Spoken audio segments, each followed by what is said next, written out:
ব্যাস, খেলা শুরু। দেবীপ্রসাদ মৈত্র নারদ হওয়া সার্থক। এবারে নবাবের আক্রমণ থেকে কিভাবে বাঁচবেন ভবানী বৌঠান? কিভাবে?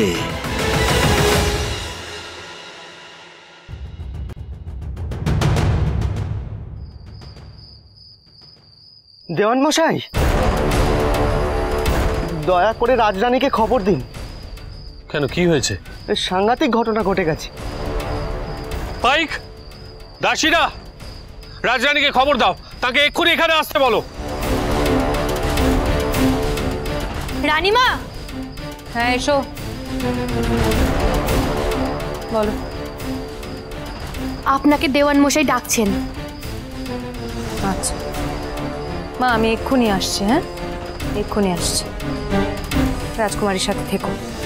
কি হয়েছে বলবে তো? আপনি ডেকে পাঠালেন দয়ারাম দাদা, কি হয়েছে? কি হলো? চুপ করে আছো কেন? বলো কি হয়েছে। সিরাজ আপনার প্রতিরোধ ভালো চোখে দেখেননি, পৌরসে লেগেছে ওনার। উনি নিজে আসছে আক্রমণ করতে। বাইরে যেও না একটু রাজকুমারী, আমি বাইরে যাচ্ছি। কি বলছো কি এখন? হ্যাঁ, রীতিমতো দলবল নিয়ে আসছেন। তাহলে তো আর বসে থাকলে চলবে না দয়ারাম দাদা, যে করে হোক ওদেরকে আটকাতে হবে।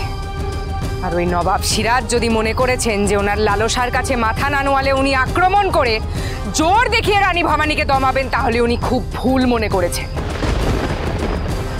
সবাইকে তৈরি হতে বলুন, এই যুদ্ধ আসন্ন। चारों तरफ से घेर लेना है।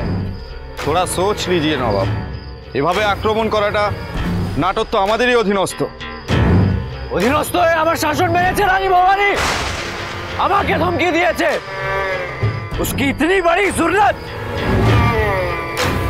सबको तैयार करो, आक्रमण होगा।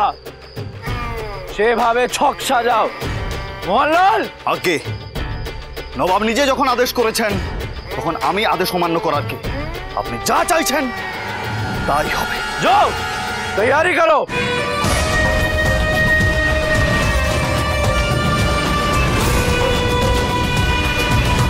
এই তারা সুন্দরীকে সিরাজউদ্দৌলার হাত থেকে কেউ বাঁচাতে পারবে না, কেউ না, তোমার মাও না।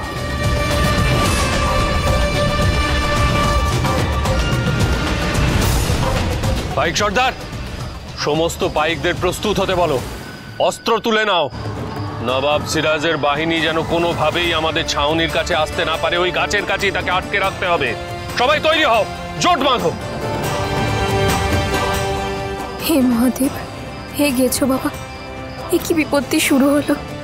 তুমি রক্ষা করো, রক্ষা করো আমাদের সকলকে। দেওয়ান মশাই, আমরা তৈরি। আমরা প্রস্তুত রাজরানী।